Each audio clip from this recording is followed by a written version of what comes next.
So in this video, I want to cover 6 mistakes that new dropshippers make that kill their business before they ever get a chance to scale it. So number one, first and foremost, all of these two are they pertain to every dropshipping business model, not counting Shopify where you have to run your ads to it. Although that's a little bit of a different one. So I just kind of want to talk specifically here in general about like dropshipping on Facebook Marketplace from retail sites or wholesale, dropshipping on eBay, dropshipping on Amazon, dropshipping on Mercari, dropshipping on Poshmark, Etsy, you name it, stuff like that. Not the Shopify business model where you have to set your own store up and then obviously run advertising, okay? So we're talking about dropshipping in the generic sense on those platforms. And the number one mistake that I see a lot of people making, and it's a mistake that really everybody faces and they have to overcome, myself included, is scaling too fast. And this makes a lot of sense because in the beginning, you don't really have a proof of concept yet. So you're starting, you're kind of going at it a little bit here and there to try to see if it even works for you, right? You've heard about this dropshipping, no matter if it's Facebook Marketplace or Amazon or eBay or whatever it is. And so you put a little bit of work in, but then once you get proof of concept and you start getting sales, chances are you're watching more YouTube videos or you're in Facebook groups, you're on forums, and you're seeing that other people are having a lot more success than you, and the level of success out there is, really there for you, and it's there for the taking, right? So there's scalability there. Now, the next, kind of gut reaction there, and the next kind of step in the process is, all right, well, let's scale this, right? Let's list more, because in a lot of these places, unless you're listing on somewhere like Etsy where they charge you per listing, even though it's, super minimal, I think it's like 10 cents, it might be 25 cents, I'm really not sure. If it's somewhere free to list like eBay or Amazon or, Facebook Marketplace or anything like that, then all you're really spending is your time, and it doesn't cost you anything to list. So you can really scale it to the max if you're willing to put the effort in, obviously, over time. And so a major issue that I see here is people scale too fast, and that kind of brings its own issues up because you can run into cash flow issues, which isn't that big of a deal because you can obviously stop or turn your stores on vacation mode or obviously deactivate some of your listings or whatever it is. But another thing that comes up is with scalability issues, if you scale too fast and you don't have systems put in place, is you could run into issues like, for example, if you're not tracking your inventory, which I don't even track my inventory, and I don't really recommend that anybody really tracks their inventory on Facebook Marketplace specifically or on Poshmark or Mercari. It's not really worth the price that you're gonna have to pay into an inventory software system like that. Now on Amazon, it's a little bit different because they take metrics a little bit more seriously. eBay, you probably want to track your inventory, but Facebook Marketplace or anything like that is not really necessary in my opinion now, and I've talked about that in other videos. But the issue with scaling too fast to that is like, if you scale too fast, and this is something that happened to me on Amazon and almost killed my Amazon store, it's also something that just happened to me on Facebook Shops, and thank God, I have experience and I have systems in place to know how to combat it, how to prevent it once it starts happening. But if you get, you start to scale and you're listing a bunch of things, and then one of your listings takes off, or maybe a couple of your listings take off, and for example, there's 2 main things that I see with this, but for example, let's say you get 10 sales overnight or 20 sales overnight, and you don't have that's for a listing that isn't in stock anymore, or a listing that was discontinued on a website. Well, now you have 20 orders that you don't know what to do with, and you're running into issues with a lot of different orders there because you didn't necessarily have the system in place to combat it, and you didn't have the sales in place over time to kind of bury that in your metrics, right? Whether you're canceling the orders, whether you're shipping out, fake tracking numbers or whatever, okay? That's an issue that can arise when you scale too fast. So you don't want to be greedy, and you want to kind of scale slowly. Make sure that you have the experience. You're seeing all the problems on a low scale first so that you know how to handle them, so that when you scale and you're on a bigger scale, you can handle them better at scale, right? Because you don't want to run into those issues at scale, or it's going to kill your store if you don't have the experience, okay? And trust me, that's firsthand knowledge. I'm not just saying that could happen. I've ran into that issue many times myself, okay? Another thing that can happen with scale is very, very similar, but it's a worse problem, right? So for example, let's say, and this has happened to me a number of times as well, and it's something that's I've had to eat hundreds of dollars in return costs sometimes. So for example, let's say you list something, or if you're scaled up to any certain degree, you have a VA listing for you, and you have one listing, for example, that takes off and you get a bunch of sales on it, and in this case, the actual listing on the other site where you're sourcing from is still in stock, and you send all let's say 20 orders again to a number of customers, And then you don't realize that once you've processed those orders that like maybe your listing is inaccurate, or maybe you shipped out the wrong variation or the wrong size because of the something like wrong in the listing, right?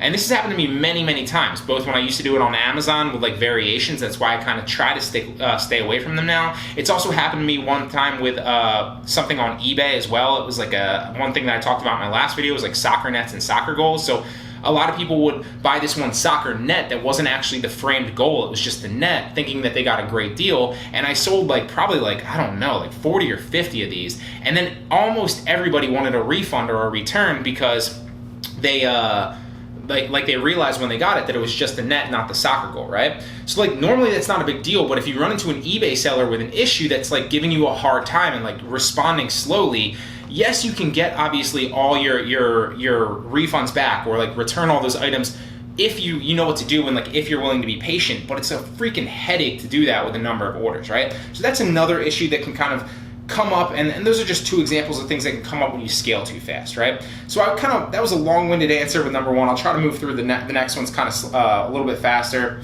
But be wary of scaling too fast, because while everybody wants to do it, and you want to get from where you are now to multiple thousands of dollars or $10,000 profit months, totally get that, makes perfect sense. Be wary of scaling too fast, because if you don't have the systems in place, if you don't have the experience in place to deal with those problems as they arise on a small scale, you're going to literally blow up as they hit you in volume, okay? So number two is using the address copying software, whether you're using something like Spot and Paste, whether you're using something built into an FBM Fox or a Z-Drop, where you actually have the copy address and then you paste the address in. I've ran into issues many, many times.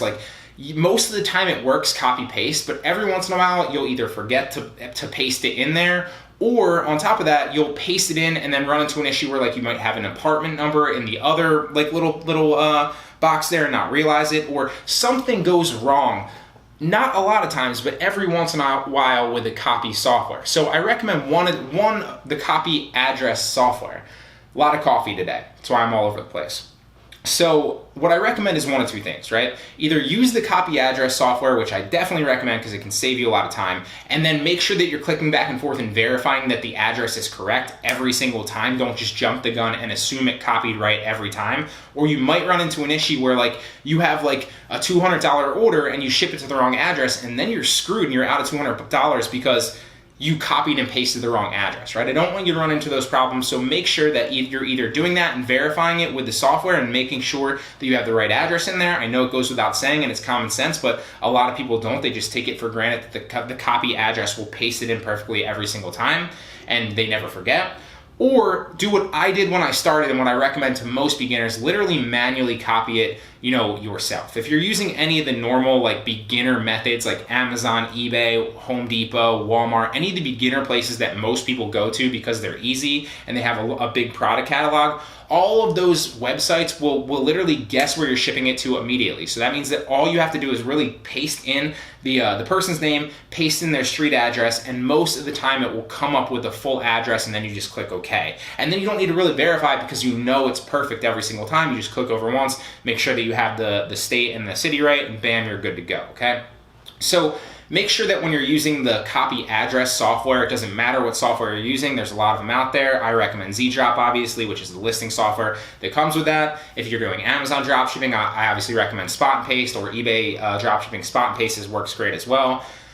Just make sure that you're verifying and not taking it for granted, or you could run into an issue. You might not think it's that big of an issue, and it might not be that big of an issue if it's a $5 or $10 or $20 order. But I've done multiple times where I've shipped out big orders to the wrong address, and then there's no way to get that back because it's delivered to the wrong address. That's the address that you put in there, and you're shit out of luck because you're out $200, $300, whatever it is, right? So just verify every time. It might slow you down a little bit, but it's well worth it, okay?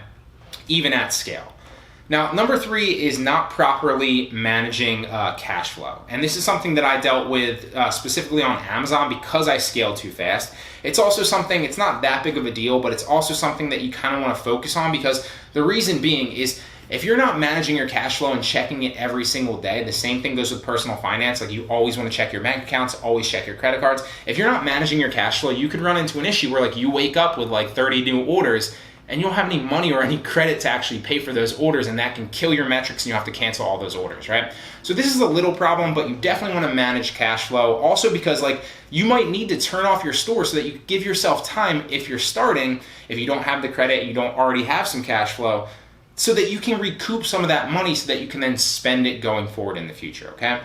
Now, the next one, number 4, is getting, one that I see a lot, and we all face this, myself included, like getting too emotional dealing with customers if they give you a hard time, or they ask for a refund, or like even if you're pretty sure that they're lying to you and they're saying like it didn't get delivered. I always recommend just looking at it as this is like par for the course, right? Like this is part of doing business as a drop shipper. Always, just not always, but the majority of time, refund those customers, be kind to them. Don't go off on a long-winded response and be like unprofessional and get mad back at them, because it's not worth it. And especially on Amazon, that can really run you into problems. It can a little bit on Facebook Marketplace, but not really. But I have noticed, this is a guess, a correlation between like some claims on Facebook Marketplace and then getting my account suspended, thinking that like something's wrong, right? Now, granted, I get my account back like almost immediately within 24 hours every single time it's happened to me in the past, and it's happened like 4 or 5 times now, I think. Not recently, but I'm sure another one's coming eventually, let's be real. But there is a correlation there, so I would say like be careful with that. Make sure that you're always dealing with customers and kind of conversing with them, you know, on a kind basis, being professional, always accept returns for them, and always aid them, you know, making sure that they're happy customers, right? And that goes for Amazon, that goes for eBay, that goes for Facebook Marketplace, or any different, marketplace. I'm telling you, it'll pay off. It's annoying to deal with that. It's annoying to kind of swallow your pride and be like, I know that this person's lying, or I have a good chance or a good, inclination that this person is lying, and the tracking is literally showing that it's been delivered to the right address and they're saying it's not there.